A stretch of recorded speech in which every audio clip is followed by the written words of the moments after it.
Ces 11 sujets chinois et ces Congolais exploités dès lors depuis 2024 en territoire d'Njougou. Arrêtés lundi 27 avril à Nizi, ensuite escortés à Bunia, ces sujets chinois ont été présentés au commandant des opérations et gouverneur militaire d'Ituri ce mardi. Le représentant de la Sokimo, face à cette ampleur, a indiqué que leur délégation en séjour ici à Ituri a fait face à une situation insolite avant l'arrestation de ces sujets chinois. Hier, lors des itinérances, des descentes sur terrain, 11 sujets chinois, plus 3 Congolais devant vous.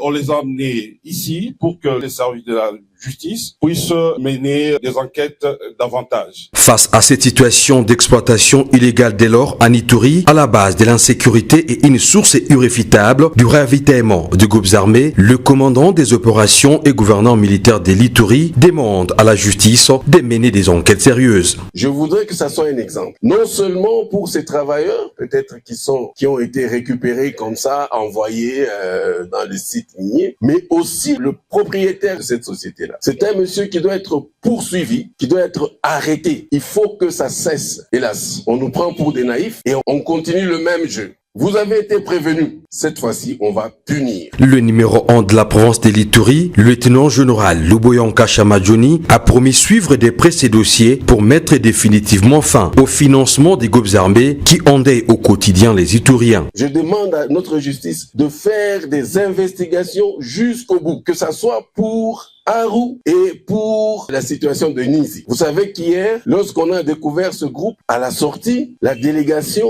n'était plus en sécurité parce que l'information qui venait, qu'il y avait un groupe armé qui s'était déjà organisé pour les attaquer. Cette arrestation intervient pendant que les forces armées de la République démocratique du Congo mènent des opérations sur l'ensemble de la province de l'Ituri contre les groupes armés locaux et étrangers, dont les ADF-MTM. Il s'y est de signaler que cette arrestation est la résultante des dernières instructions du ministre des Mines, Luatum Kabamba, qui lors de son récent séjour avait aussi arrêté d'autres sujets chinois dans cette partie est de la RDC. Son séjour reposait sur la politique minière du président de la République, Félix Antoine Tshisekedi Tshilombo, pour la souveraineté des ressources naturelles, la lutte contre la fraude et la transformation locale des minéraux au profit du peuple congolais.